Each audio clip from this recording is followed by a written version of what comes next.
Bendiciones, hermanas y hermanos, ¿cómo están? Qué bueno. Vamos a compartir un tema que está muy candente, que está muy, pues muy fuerte. No sé si usted esté listo para eso. Los que no estén listos, por favor, alístense. Quiero compartir un texto. El tema de hoy es sanidad interior y liberación. Y vamos a basarnos, texto base, en 2 Corintios, capítulo 4, versículo 16. En cuanto lo tenga, se pone de pie y lo leemos juntos 3 veces. 2 Corintios 4, 16.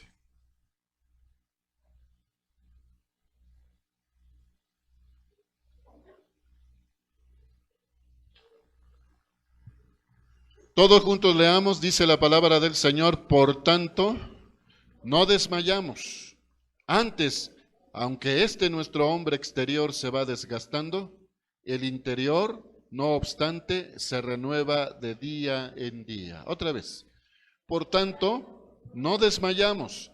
Antes, aunque hombre exterior se va desgastando, el interior, no obstante, se renueva de día en día. Por último, por tanto, no desmayamos. Antes, aunque nuestro hombre exterior se va desgastando, el interior, no obstante, se renueva de día en día. Oremos. Padre, te damos gracias en esta mañana que tú nos regalas. Gracias por un nuevo día, Señor, que nos permites, porque tus misericordias son nuevas cada mañana. Gracias, bendice esta palabra que vamos a hablar, Señor, que no vuelva a ti vacía, que haga aquello para lo cual tú nos la envías. Gracias, Padre, en el nombre de Jesús. Amén. Tome su lugar. Mire, cuando alguien conoce al Señor, como usted y yo, como Salvador personal, venimos a ser hijos de Dios. ¿Llegamos a ser hijos de Dios? Venimos a ser salvados, a ser salvos. Así es que si creímos y morimos en esa condición de creyentes, pues podemos ir al cielo. Sin embargo, esto no significa que nosotros ya estemos, cuando recibimos al Señor, ya estemos completamente transformados, cambiados. No significa que nuestros problemas interiores se hayan acabado. Muy por el contrario, son mostrados porque venimos a la luz. Entonces son sacados. Más aún, a veces ni en cuenta nos damos que ahí los teníamos y llegamos a la luz y son revelados. Hay creyentes, hay hijos de Dios que tienen muchas ataduras al pasado. Amarguras, heridas, complejos, traumas. Y son creyentes, son hijos de Dios. Entonces, la primera pregunta que podemos hacer aquí al respecto es: ¿por qué sucede esto? ¿Por qué, si somos creyentes, arrastramos cosas del pasado? Esa es una pregunta que hoy vamos a responder, pero hermano, es muy importante que usted esté atento y que no vea al otro, no vea al de atrás, al de adelante, no vea a su hermano, a su papá, a su mamá, a su esposo, a su esposa. Véase usted, veámonos cada uno en esto. Entonces, ¿por qué sucede eso? Porque la razón está en que lo que nació de nuevo fue nuestro espíritu, nuestro hombre interior, como leímos. Pero nuestra alma y nuestra mente tienen que ser renovadas. tienen que ser transformadas, tienen que ser cambiadas. Aquí en esta área es donde necesitamos la liberación y la sanidad interior. Porque nos damos cuenta, hermano, que muchos de nosotros todavía arrastramos, todavía mentimos, todavía robamos, todavía deseamos a la mujer del prójimo, todavía hacemos cosas que no le agradan a Dios. Entonces usted diría, ¿por qué liberación? Pues que estoy poseído. Pues déjeme decirle que hay ataduras que tenemos que romper. Y eso lo tenemos que hacer nosotros. Ese es el problema, que lo tenemos que hacer nosotros. Entonces, hay un proceso para hacer esto. Hay una forma, hay un camino a seguir para hacer esto, esta liberación y esa sanidad interior. ¿Cuál es ese camino? Primero, es un proceso que culmina con la sanidad y nuestra liberación. ¿Por qué liberación? Pues porque estamos atados. Estamos atados. Entonces, el proceso para liberarnos de eso y para que nuestra alma y nuestra mente sean sanas es lo que vamos a ver el día de hoy. Y lo vamos a dividir en dos partes porque es muy extenso. Entonces, el proceso consiste, hermano, en exteriorizar, en sacar, en hacer notar nosotros mismos lo que está dentro de nosotros, confesar nuestros pecados, confesarlos de nosotros y de nuestros antepasados. Aquí hemos hablado de las transferencias generacionales. Y véalo, se dice que si quieres ver cómo será la mujer con la que te has de casar, ve a su mamá, ¿ah? O ve a su papá si es varón. ¿Por qué? Pues porque son transferencias, son herencias que tenemos. Entonces tenemos que renunciar y romper con esos poderes que antes de que conociéramos al Señor nos tenían atados. Cuando llegamos al conocimiento del Señor, el Señor liberó nuestro espíritu, pero el proceso que tenemos que seguir para liberar y sanar nuestra alma y nuestra mente es esto que vamos a ver el día de hoy. Tenemos que reafirmar nuestra fe en Dios. Porque si no, caemos en lo que se conoce como el síndrome religioso. Simplemente cambiamos de religión. Simplemente ya no vamos allá, ahora venimos aquí. Pero es lo mismo. ¿Qué hacen allá y qué se hace aquí? Pues se viene a la reunión y saliendo otra vez a darle vuelo a la carne. Entonces, tenemos que liberarnos de esas cosas, hermanos. ¿O cuántos de ustedes les gusta todavía ese tipo de situaciones en su vida? En este proceso debemos de reclamar nuestra sanidad interior, porque Cristo vino para darnos eso, sanidad, liberación. Dice que el ladrón no viene sino para matar, hurtar y destruir, pero yo he venido, dice el Señor, para que tengan vida y que la tengan abundantemente. El Señor no quiere que solo probemos un poquito, sino que, como dice el libro de Ezequiel, nos sumerjamos en el pozo, ahí en el fondo de Dios. Amén. Entonces, tenemos que reclamar también nuestro bienestar espiritual y nuestra paz interna. En muchos casos, hermano, la sanidad de los padecimientos físicos, porque mire, hemos hablado aquí de las enfermedades psicosomáticas. Por ejemplo, la gastritis, colitis está muy ligada a a los enojos, a las iras, a las contiendas, a las disensiones. Los médicos elegantemente le llaman colitis nerviosa, ¿no? Porque cada que tenemos un problema, una situación difícil, pues, nos empieza a doler la panza. ¿Verdad, Socorro? Entonces, que se originan en el espíritu, hermano, ahí en nuestra alma, y sale y se expresa en el cuerpo. Entonces, vamos a ver, para empezar y entender todo esto, es algo básico que debemos de entender lo que se conoce como la tricotomía del hombre. ¿Por qué tricotomía? Porque somos 3 en 1, 1 en 3, no, 1 en 3, no, 3 en 1. Somos espíritu, alma y cuerpo. Y vamos a ver una gráfica que hicimos ahí para que usted entienda un poquito más.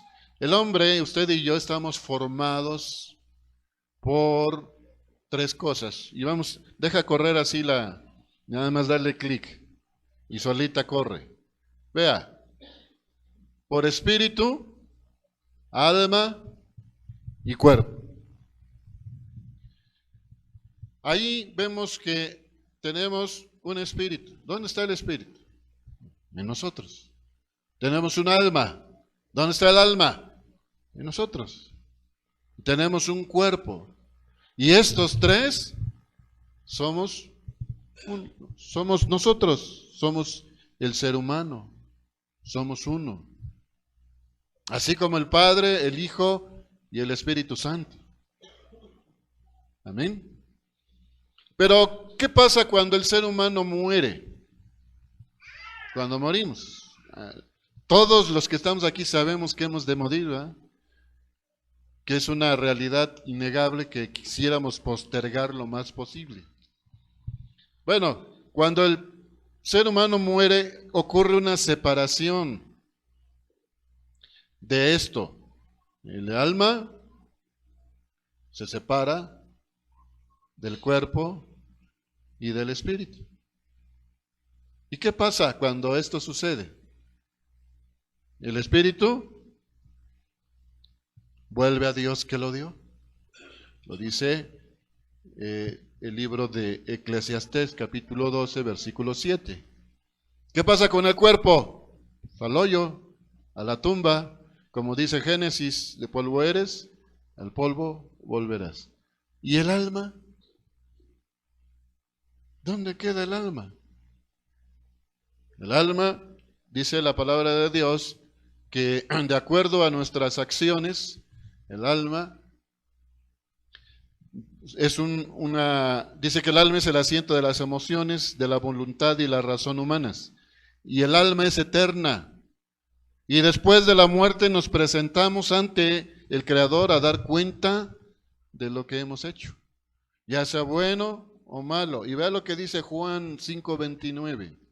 Lea usted ahí en su Biblia si quiere, ahí está en la gráfica.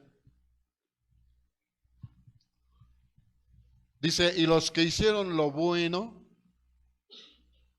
dice, saldrán a resurrección ¿de qué? De vida. Mas los que hicieron lo malo, a resurrección de condenación. Ahí es donde va el alma, al lugar de tormento, o al seno de Abraham, al paraíso, al cielo, como usted quiera llamarlo.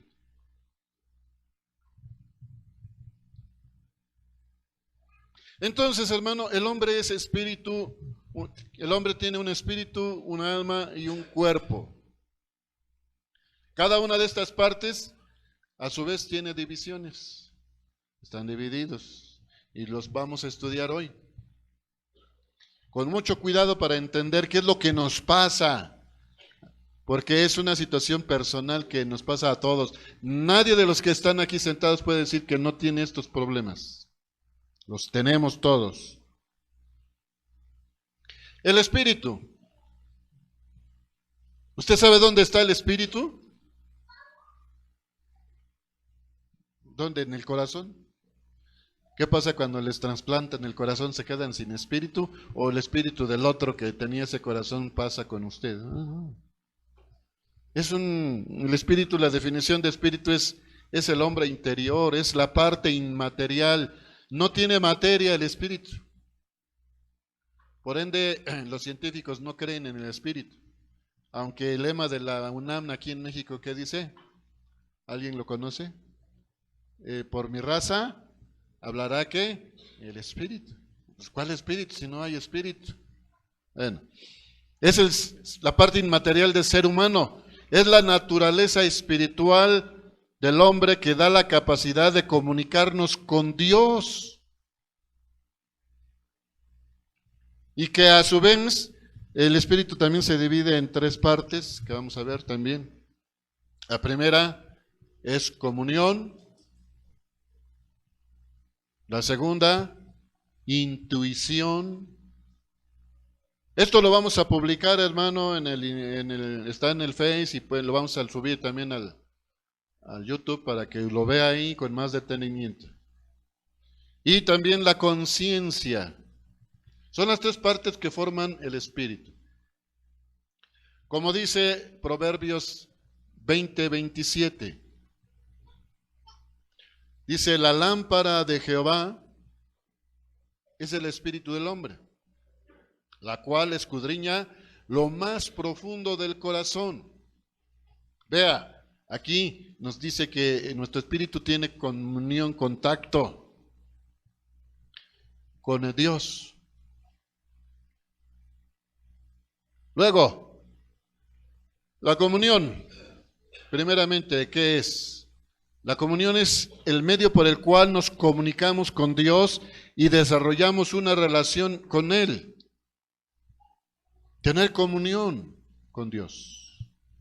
Cuando usted ora, cuando usted lee la palabra, cuando usted canta, cuando usted hace las cosas que hacemos, son las cosas que nos permiten comunicarnos con Dios. Y que Él se comunique con nosotros a través del Espíritu en esta parte de la comunión. Luego, la intuición. La intuición es el testimonio interior por medio del cual el Espíritu Santo nos guía y nos habla. Es el conocimiento inmediato de una verdad sin la participación del razonamiento. Mire, no sé si usted de repente está ahí viendo la tele, está planchando, está haciendo la sopa, está haciendo cosas. Y de repente entiende algo que el Espíritu Santo le habla. Ya sea que lo exhorte, ya sea que le enseñe, ya sea que le redarguya. De repente usted, sin pensarlo, usted ya entendió lo que el Señor quiere que usted entienda. Por eso tenemos que estar abiertos. Por eso tenemos que hacer, válgase la expresión y con todo respeto, hacer lo que las vacas. ¿Qué hacen las vacas? Comen su alimento y se lo comen todo, pero no lo digieren. Ya hasta que terminan de comer, no se sientan, ¿no? Se van por ahí y empiezan ¿se dice a qué? A rumiar la comida, la vuelven a masticar y se la vuelven a comer.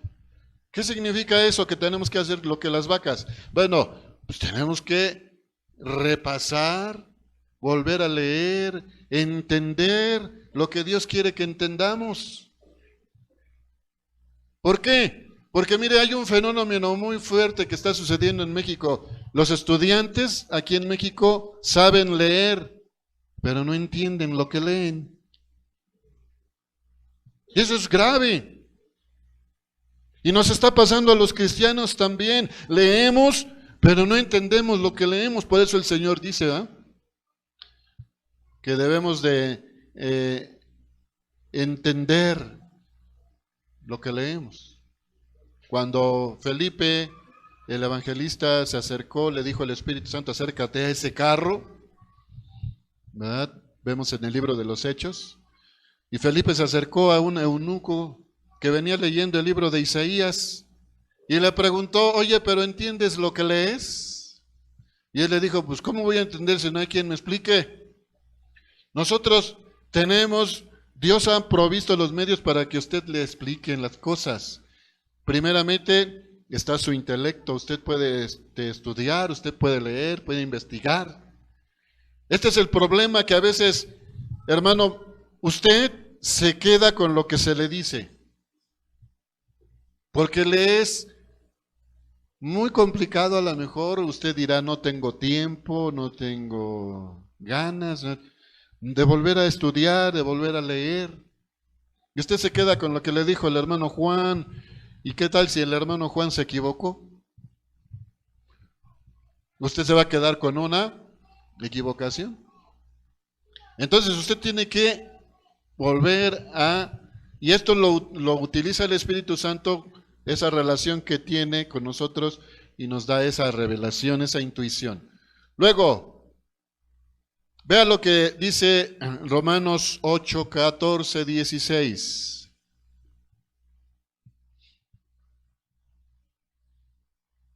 Dice, porque todos los que son guiados por el Espíritu de Dios, estos son hijos de Dios.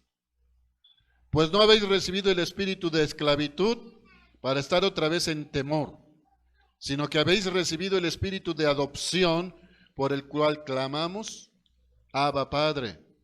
El Espíritu da testimonio a nuestro espíritu de que somos hijos de Dios. ¿Usted ya ha recibido ese testimonio del Espíritu Santo? De que usted es hija de Dios, que usted es hijo de Dios. El Espíritu Santo ya le dijo, mi hijo eres tú. Si no lo ha hecho, hermano, tiene un problema. También está la conciencia. Mire, tenemos una imagen de la conciencia, así como ahí en la gráfica, en donde tenemos un angelito de un lado y un diablito del otro. Pero bueno, solo es una imagen, así no es la conciencia. ¿Qué es la conciencia? Es el medio que nos permite distinguir, hermano, entre el bien y el mal. La conciencia es el instrumento que Dios utiliza para guiarnos, para que podamos escoger correctamente.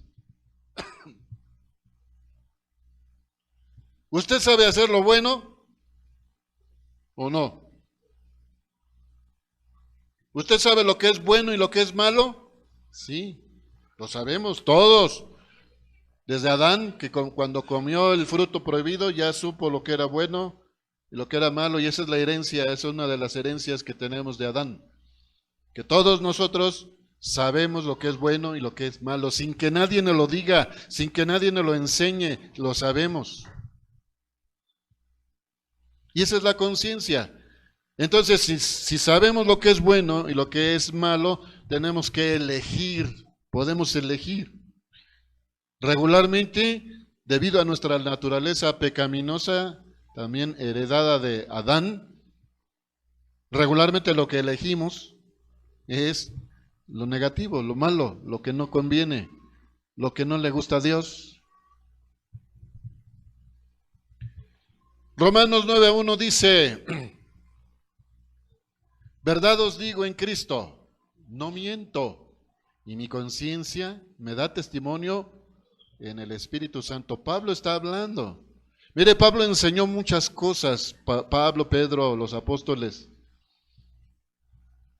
que Dios les mostró, les reveló, les iluminó a ellos para enseñarlas. Y es una gran responsabilidad estar en un lugar como este y enseñar este tipo de cosas.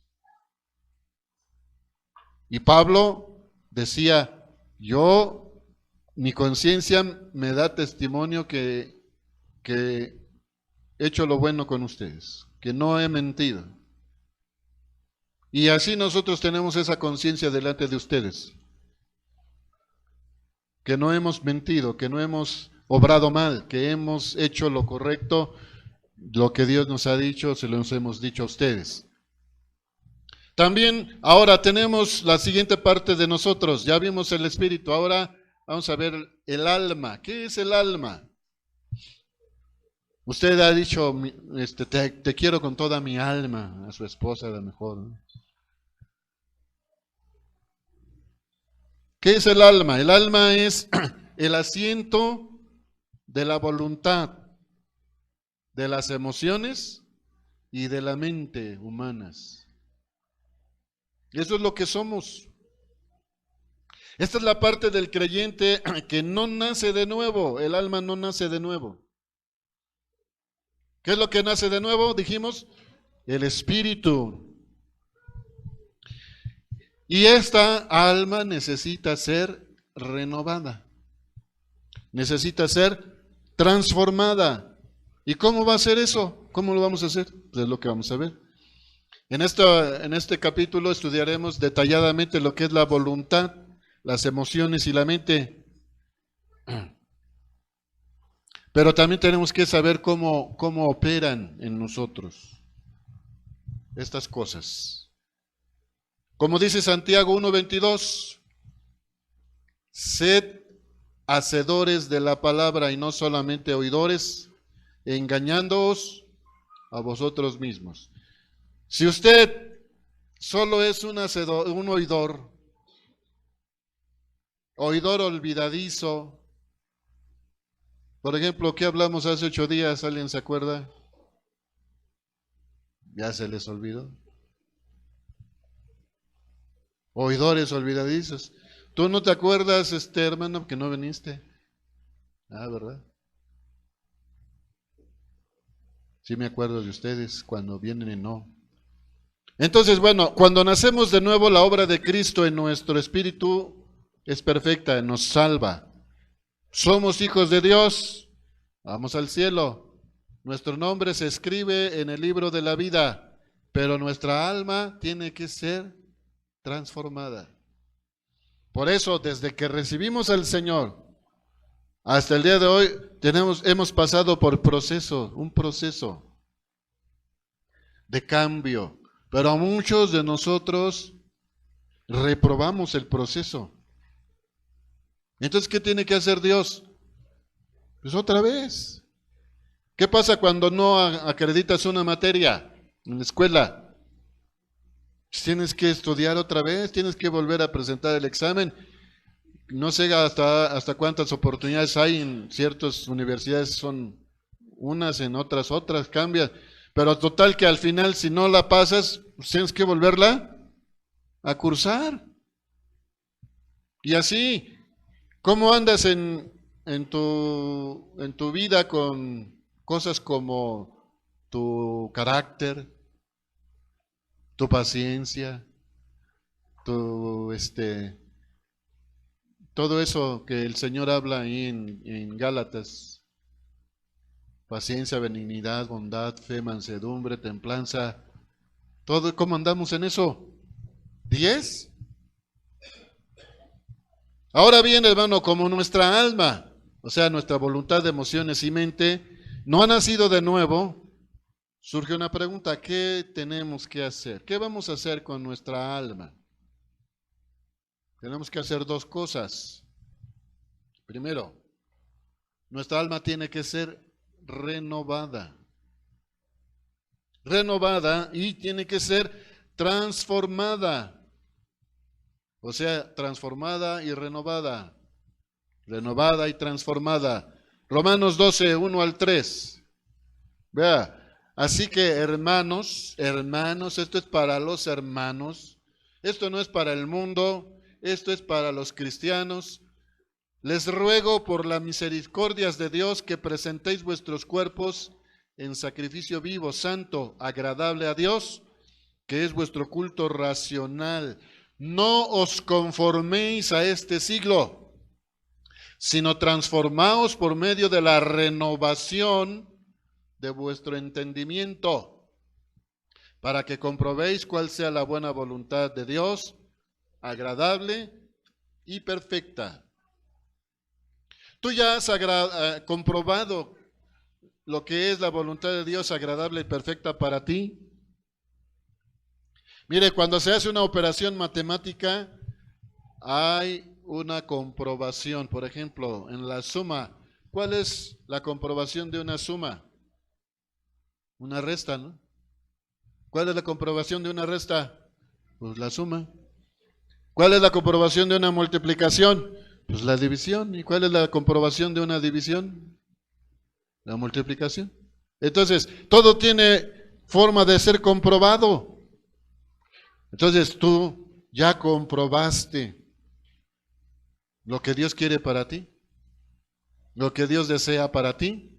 Dios quiere la bendición, Dios quiere bendecirte, pero dirás, ¿y por qué no recibo la bendición? ¿Por qué Dios no me ha bendecido? Bueno, es lo que vamos a ver, es lo que estamos viendo.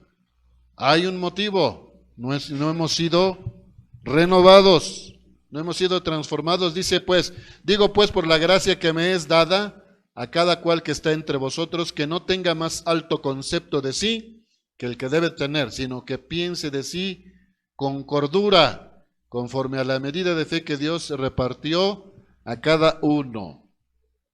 Así que por esta razón, hermano, hay muchos creyentes que todavía tienen muchas heridas emocionales, malos pensamientos, deseos de no hacer la voluntad de Dios.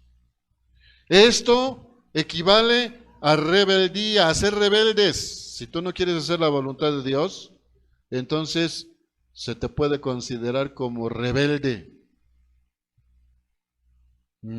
¿Qué pasa con los rebeldes?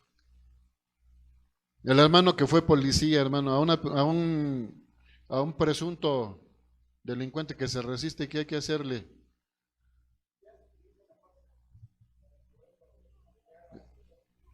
Ya las esposas y bueno, no, las esposas. Hay que obligarlos a los rebeldes. Dice el libro de Proverbios que la vara es para la espalda de ¿quién? Del necio.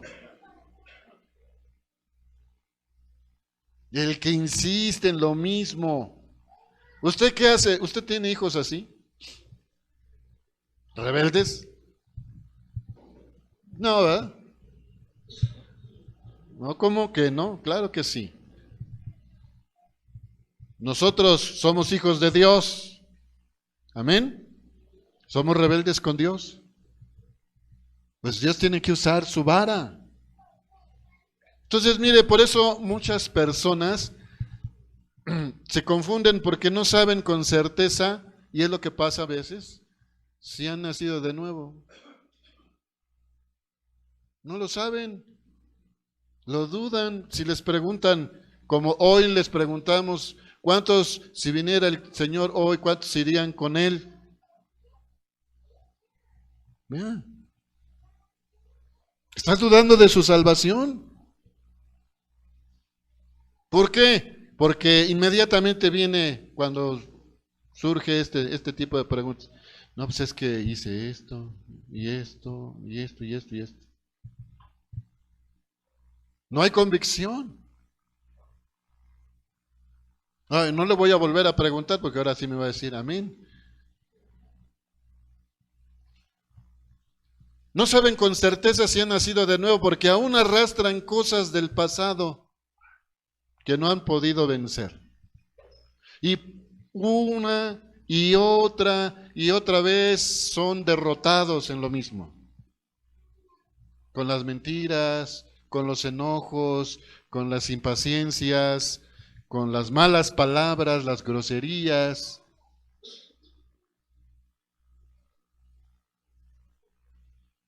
Con las enemistades. ¿Usted ya perdonó? A ver, pregunto, ¿ya perdonó a todos los que le han hecho daño?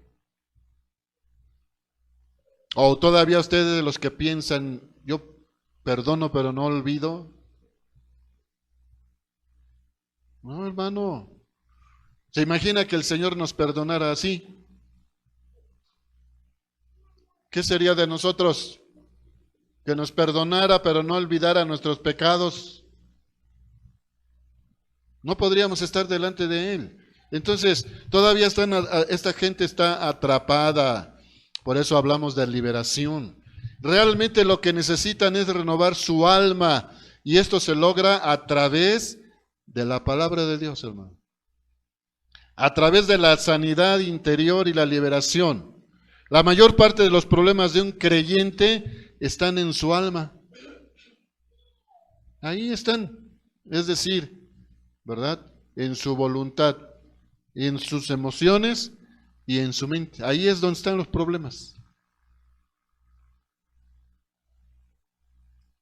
¿Cuántas heridas todavía tienes ahí que te duelen? Porque si alguien te hirió y todavía te duele, no has perdonado.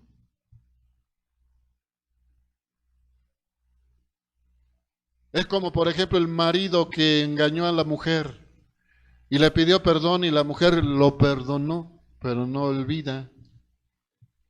Y siempre que hay situaciones similares a las que sucedieron, entonces surge otra vez el monstruo de los celos, surge otra vez el monstruo de la duda, surge otra vez, ya me está engañando otra vez. ¿Y dónde está el problema? En la emoción, en la voluntad, en la mente. Entonces, hermano, vea, el nuevo nacimiento, como dice Juan capítulo 3, versículos 3 al 7, vamos a ver el nuevo nacimiento y entendamos. Porque también este es un problema. Muchos en las iglesias cristianas no han nacido de nuevo. Son hombres y mujeres que están acostumbrados a ir a la iglesia, pero no son salvos. Y yo quiero que tú te preguntes si eres salvo. De acuerdo a esto, Juan 3, del 3 al 7 dice, y le respondió Jesús, de cierto te digo que el que no nace de nuevo no puede ver el reino de Dios. Entonces Nicodemo le preguntó, ¿cómo puede un hombre nacer siendo viejo? Pues, ¿puede acaso entrar por segunda vez en el vientre de su madre y nacer? ¿Qué pregunta, ¿no? Y le respondió Jesús, de cierto te digo, que el que no nace de agua y que del Espíritu, no puede entrar en el reino de Dios. Lo que nace de la carne, carne es. Lo que nace del Espíritu, Espíritu es. No te maravilles de que te dije, os es necesario nacer de nuevo. Es necesario. No puedes ser un verdadero y genuino creyente, un genuino cristiano, si no has nacido de nuevo. Hay creyentes que no han entendido lo que es el nuevo nacimiento. La palabra de Dios nos enseña que cuando un cristiano recibe a Jesús como su Señor y su Salvador, su espíritu nace de nuevo, pero su alma no. Y la Biblia enseña que el espíritu y el alma son diferentes, lo vimos en la gráfica. Son diferentes, aunque forman parte del mismo ser. Primero a los Tesalonicenses dice 5:23, dice, y el mismo Dios de paz os santifique por completo y todo vuestro ser, que son ¿qué? Espíritu, alma y cuerpo, se ha guardado irreprensibles para la venida de nuestro Señor Jesucristo. Aquí la palabra de Dios está haciendo la distinción, que el espíritu, el alma y el cuerpo son diferentes, aunque es el mismo ser. En Hebreos 4:12 dice, la palabra de Dios es viva y eficaz, y más cortante que toda espada de dos filos, que penetra hasta partir el alma y el espíritu, las coyunturas y los tuétanos, y discierne los pensamientos y las intenciones del corazón. Otra vez aquí se está haciendo una diferencia entre el espíritu y el alma. Que quede claro entonces, el alma y el espíritu son diferentes. Lo que nace de nuevo es el espíritu y el alma hay que ser renovada, tiene que ser transformada. ¿Qué hace el nuevo nacimiento de nuestro espíritu? Bueno, lo que hace es que nos da la posibilidad de comunicarnos con Dios. No todos tienen esa facultad de comunicarse con Dios. Juan 1:12 dice que a todos los que le recibieron les dio la potestad de ser hechos hijos de Dios. Así es que esa enseñanza que tenemos del mundo, de la iglesia tradicional, de que todos somos hijos de Dios, no es cierta. Solo son hijos de Dios los que lo reciben. Amén. Entonces, Ezequiel 36:26 dice, os daré un corazón nuevo y pondré espíritu nuevo dentro de vosotros y quitaré de vuestra carne el corazón de piedra y os daré un corazón de carne. Entonces, el nuevo nacimiento nos da la posibilidad de comunicarnos con Dios. También nos permite conocerle a Él y su voluntad para con nosotros. En Colosenses 1:9 dice, por lo cual también nosotros, desde el día en que lo oímos, no cesamos de orar por vosotros y de pedir que seáis llenos del conocimiento de la voluntad en toda sabiduría e inteligencia espiritual. ¿Podemos conocer a Dios? ¿Cuántos pueden decir que conocen personalmente, que son amigos personales del presidente municipal, del gobernador, del presidente del país? ¿Cuántos pueden decir que lo conocen y son sus amigos? No. Solo somos una credencial para votar para ellos. Nada más. Es lo que somos. Pero con Dios, hermano, no sucede así. Él nos conoce y nosotros podemos conocerle a Él. ¿Cuántos pueden decir que son amigos personales de Dios? Porque Él dijo, vosotros sois mis amigos si hacéis lo que yo os mando. ¿Cuántos pueden decir, Jehová es mi amigo? También pocos. Entonces también nos da la habilidad de ser verdaderos adoradores. Como lo dice Juan 4:23, dice, mas la hora viene y ahora es cuando los verdaderos adoradores adorarán al Padre en espíritu y en verdad, porque también el Padre tales adoradores busca que le adoren. Mire, y adorar a Dios no es cantar.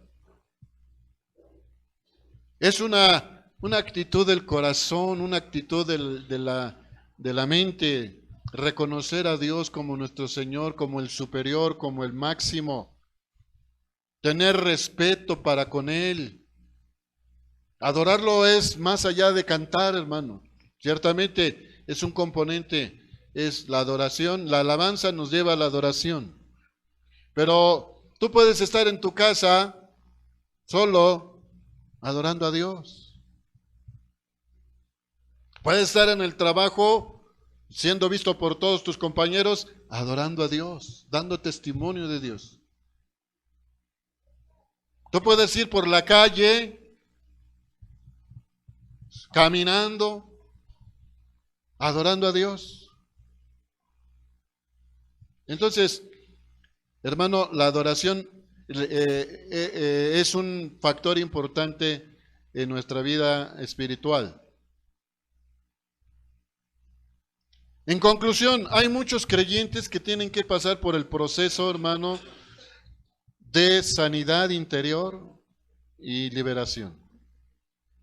La hermana Pati explicaba a las mujeres hace 2 sábados acerca de la autoliberación. La autoliberación, hermano, es el primer paso que tenemos que dar. Nosotros tenemos que romper con esas cosas. Porque luego esperamos a que venga un predicador famoso, un hermano aquí que venga de acá, de allá, y hermano, ore por mí. ¿Y cuántos hermanos y hermanas han orado por ti y sigues igual? ¿Por qué? Porque es un proceso que tú tienes que iniciar, debes de entrar con una convicción de que la redención perfecta efectuada por Jesucristo en la cruz fue más suficiente para libertarnos y sanarnos de las heridas del pasado. Tú piensas que no puedes perdonar a aquel o a aquella que te hizo daño. Por eso no lo haces. A pesar de que tú lees en la Escritura que debemos de perdonar y orar por los que nos hacen daño, que nos ultrajan, nos persiguen. Tú lo sabes intelectualmente, pero esa información no llega a tu corazón, a tu espíritu, a tu alma, no llega y no la puedes llegar a hacer. Por eso estás atado a aquel que te hizo daño en el pasado. Entremos pues a definir las características del alma. El alma, hermano, se compara a un asno. ¿Por qué? Porque un alma sin Dios es desobediente, es testaruda. Un alma sin Dios es voluntariosa, egoísta, es jactanciosa.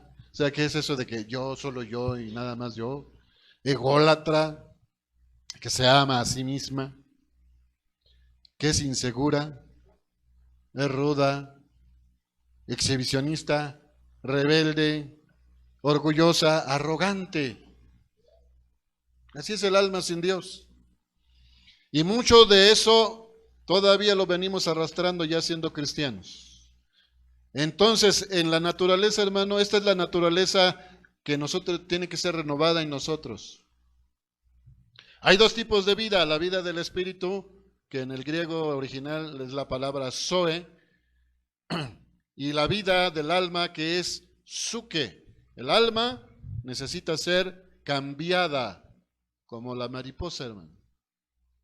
La mariposa sufre un proceso que se llama metamorfosis, en donde inicia siendo una horrible, horripilante oruga.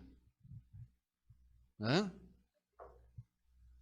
Bueno, a los que les gustan los insectos, pues les parecen bellas las orugas. Pero luego se mete en su capullo y ahí pasa un tiempo hasta que se convierte en una hermosa mariposa que puede volar. La oruga se arrastra en el suelo, en el piso, pero la mariposa puede volar y es hermosa. Entonces, así con ese proceso de metamorfosis tenemos que sufrirlo nosotros también. Tenemos que aprender a tener control sobre nuestra alma. Como el salmista dijo, ¿qué le dijo a su alma? Salmo 103, versículos 1 al 3, que le dice: bendice alma mía a Jehová, y bendiga todo mi ser su santo nombre. Bendice alma mía a Jehová, y no olvides ninguno de sus beneficios. Él es quien perdona todas tus iniquidades y el que sana todas tus dolencias. Tú tienes que decirle, como un pastor ejemplificaba en alguna ocasión este pasaje, dice que el salmista tomó a su alma y la sentó ahí enfrente de él y le dijo: alma mía, alaba a Jehová. Le está dando una orden. ¿Qué es lo que pasa con nosotros, hermano? En este momento yo veo a muchos de ustedes bostezando, tienen sueño. A lo mejor mi estilo de enseñar es aburrido, es pesado a lo mejor. Pero usted le tiene que decir a su alma: alma mía, está atenta, no te duermas. Le tienes que ordenar a tu cuerpo. Porque a veces, mire, yo veo, por ejemplo, ciertas actitudes en la iglesia que todavía revelan que todavía están controladas por sus viejas prácticas, ¿no? Sus emociones. Por ejemplo, el domingo hizo mucho frío, hace 8 días, ¿no? Estaba muy frío, nublado. Y la iglesia tenía el 40% de asistencia. Y entonces entendemos que les da frío, les hace viento, Pero yo estoy seguro que el lunes, que también amaneció frío, y creo que hizo más frío el lunes, se fueron a trabajar, se fueron a la escuela y no pusieron peros. Bueno, a lo mejor sí, pero pues los vencieron y dije, pues tengo que ir a la escuela y tengo que ir a trabajar. Pero ¿por qué con eso no hacemos con Dios? ¿Por qué para ir a la iglesia sí tenemos que, es que Dios entiende, Dios conoce, pero el lunes que teníamos que ir a trabajar y a la escuela no pusimos pretexto? El alma debe estar bajo el control de nuestro espíritu, un espíritu renovado por Cristo, hermano. ¿Qué de la voluntad? La voluntad, hermano, es la faceta de una persona donde reside la capacidad de decidir. El ser humano es un agente moral. ¿Qué es eso? Que sabemos lo que es bueno y lo que es malo. La moralidad. Muchos acusan a los cristianos de que somos demasiado morales. Ay, es que ustedes todo lo ven mal. ¿No le han dicho así? A mí sí me lo han dicho muchas veces. Todo lo ven mal ustedes. No es que los veamos mal. Pues es que tenemos que ver las cosas como las ve Dios. ¿Cómo verá Dios, por ejemplo, el baile? ¿Cómo lo ve Dios? ¿Se ha visto esos nuevos bailes, no? Muy sensuales, muy pegados. Las quebraditas, ¿cómo se llaman? Todo eso tiene un componente, más allá de otra cosa, es un componente sexual. ¿O no? Entonces, ¿cómo verá Dios esas cosas? Ay, es que ustedes son muy religiosos. El ser humano es un agente moral libre de escoger entre el bien y el mal. La voluntad es la fuerza que abre y cierra todo acto de la acción en nuestra vida, incluyendo los pensamientos, las pasiones y las emociones. Hoy decido no enojarme. ¿Usted ha decidido no enojarse? Hoy decido sentirme bien. Como aquella anécdota que le platicamos aquí en alguna ocasión, que un matrimonio acababa de comprar su auto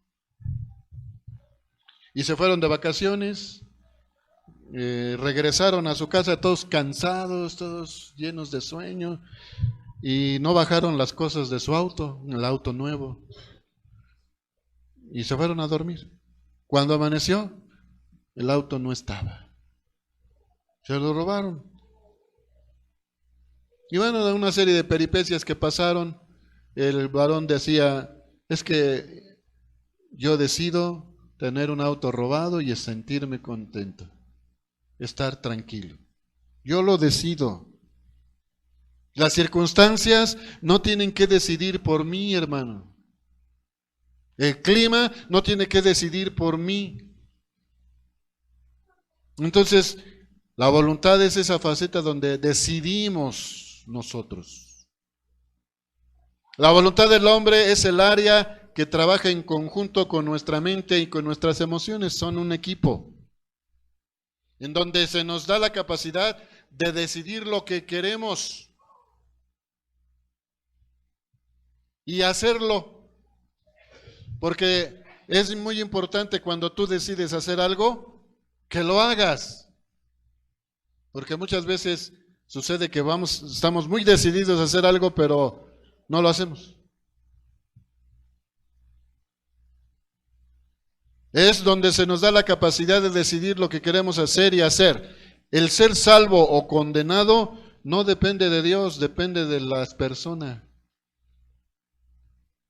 Como mi maestro de quinto que me decía, no repruebo a nadie, ustedes se reprueban solos. Y así, Dios no envía a nadie al infierno, la gente se va al infierno sola.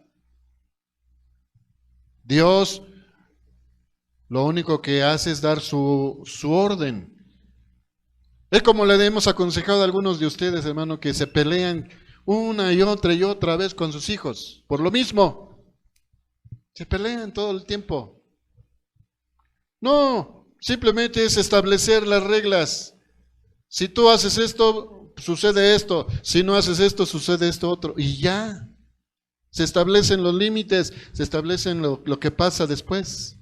Y ya no necesita pelear, ni gritar. Porque ya se acordó, mira hijo, si tú sacas 6 en la escuela, va a suceder esto.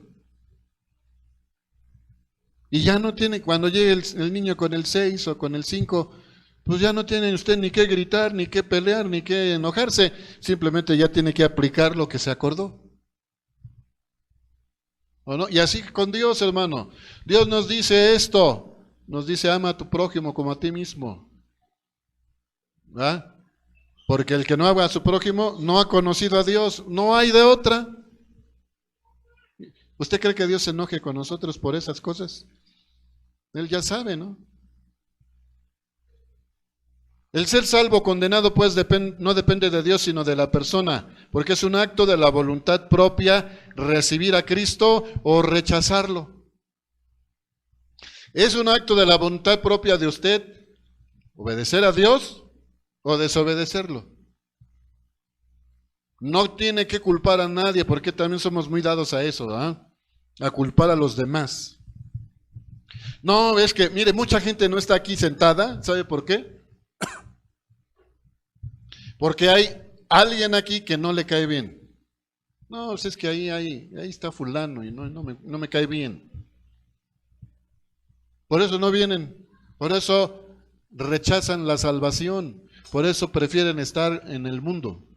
Es con la voluntad pues que el hombre decide rechazar, recibir, escoger o desechar algo. Y esto incluye los pensamientos. ¿Cuántas veces has pensado en robar?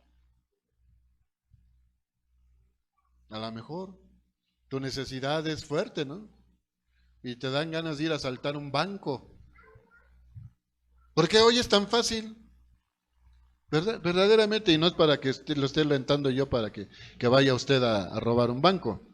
No, pero ya cualquiera va y se presenta ahí a robar un banco. O a robar a los cuentavientes. ¿No? Entonces, hermano, usted tiene que controlar su mente tiene que, sus emociones tienen que ser controladas por su decisión. Usted las tiene que controlar. Lo que se conoce como templanza. Amén.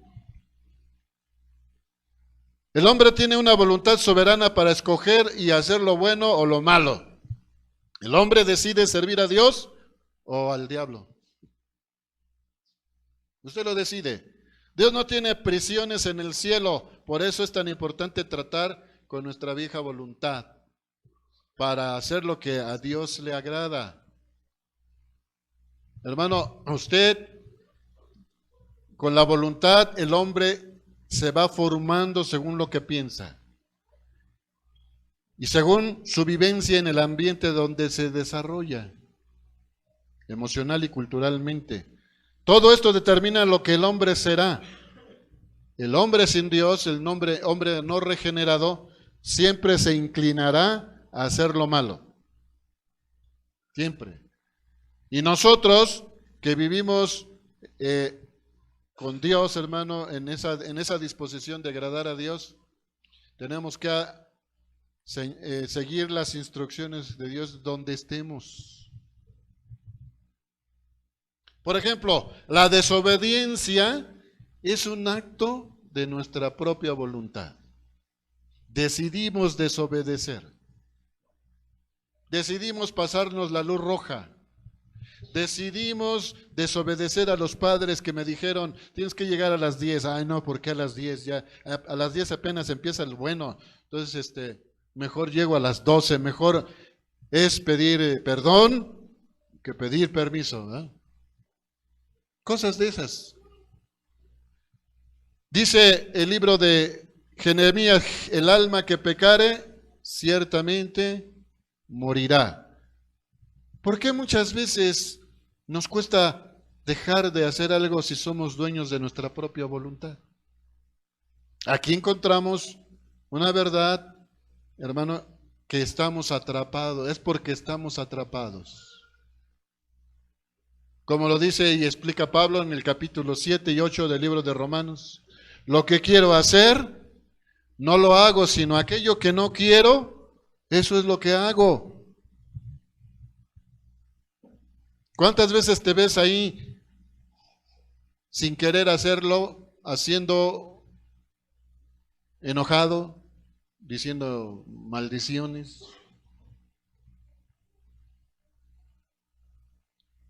robándole a Dios, no reuniéndonos, cosas de esas?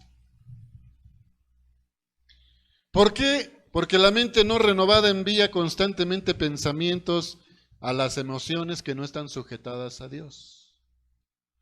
Ya estábamos acostumbrados a que si queríamos pecar, lo hacíamos. Era ya una costumbre que teníamos. ¿Cuántos de ustedes sin Dios, pues lo hacíamos así? Ay, es viernes. Regularmente, por ejemplo, muchos estudiantes, en mi tiempo, ya había escuelas. Decidíamos los viernes hacer, como se decía, matar clases. Y nos íbamos al deportivo a jugar básquetbol, todas las clases, y al final, como nos daba sed, nos mandábamos por los refrescos y por las bebidas. Lo decidíamos, ya era una costumbre. Pero hermano, ahora en Cristo, eso tiene que cambiar. Ya no podemos seguir siendo los mismos. Entonces la mente y las emociones tratan de seducirnos todavía a que hagamos cosas que no convienen. Como los judíos cuando salieron de Egipto, iban de camino, acababan de salir de Egipto y ya estaban pensando, ay, en las ollas de Egipto, en los pepinos, en los melones, en lo que hacían antes. Y así mucha gente que conoce a Dios, ay, es que me gustaría, se iba los viernes a bailar, se iba los viernes a tomar, se iba, y no había problema. Pero ahora en Cristo, pues ¿cómo me van a ver si me ven ahí en la tardeada, ¿no? Por esta razón el hombre, hermano, no puede parar de hacer las cosas que sabe que son desagradables a Dios. Dios ha puesto en la vida de nosotros una barrera que Él mismo no va a traspasar. Esto se llama voluntad. La voluntad del libre albedrío Dios lo puso en nosotros. Y Él no va a venir a obligarnos a hacer nada que no queramos hacer. Aunque Él tiene el poder de hacerlo. A ver, tú chamaco, levántate temprano y te vas a ir a la reunión. Nos podría decir Dios. Ay, Señor, pero es que hace frío. No importa, levántate. Dios no va a hacer eso. Dios no lo hace. Aunque seguramente tiene el poder de hacerlo. Si esta barrera tampoco la puede atravesar el enemigo. Ay, que es que el diablo me empujó. Ay, es que el diablo vino y me obligó. No, es cierto, es una mentira eso. El diablo no te obliga a hacer las cosas. Él solo te pone la tentación. Pero el que decide eres tú.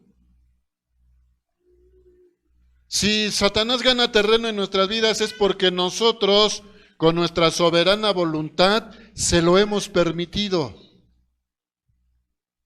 Se lo hemos permitido. Entonces la voluntad del hombre se divide en decisión, en intención, propósito, elección y deseo. Es ahí donde se originan las decisiones, las intenciones, los propósitos y los deseos. Hacer siempre lo que queremos es la esencia de la rebelión. Y muchos bíblicamente dicen, no, es que Pablo dice, todo lo puedo en Cristo. No, todo me es lícito. No, yo lo puedo hacer todo si quiero. Hay una doctrina perniciosa en la iglesia cristiana que habla de la gracia, en donde tú puedes estar perdido de borracho, ser un borracho, pero si ya recibiste a Cristo en tu corazón, tú vas a ser salvo. No importa que seas un borracho. Entonces, hermano, hacer esto es rebelión. Cuando un creyente no renueva su voluntad, siempre va a querer satisfacer los deseos de la carne. Entonces, ¿cómo lidiamos con esto, hermano? Con nuestra voluntad tenemos que rendirla. Tenemos que quebrantarla. Tenemos que vaciarla y llenándola con la voluntad de Dios. Amén. Entonces, aquí nos vamos a quedar hasta el día de hoy. ¿Cómo rendimos nuestra voluntad a Dios? Porque al final, hermano, de esto, se va a abrir el espacio para que usted, si quiere, haga un ejercicio de autoliberación. Eso que hicieron las mujeres el sábado, hace 8 días, lo vamos a hacer aquí. El que quiera seguir siendo como hasta hoy, bueno, es su decisión. Pero si usted quiere un verdadero cambio en usted, no esté pensando en que si usted lo va a hacer también su esposo y sus hijos. No, esto es un asunto personal. Personal. ¿Que va a traer efectos beneficiosos en su familia, en su matrimonio? Claro que sí. Pero es eminentemente personal, si usted lo quiere hacer. Como aquel canto que entonaba nuestro hermano Marcos Witt. Ya no quiero ser igual, decía. Ya no quiero ser igual. ¿Usted quiere seguir siendo igual? Pues llega el momento, hermano, en que ya no podemos continuar con lo mismo.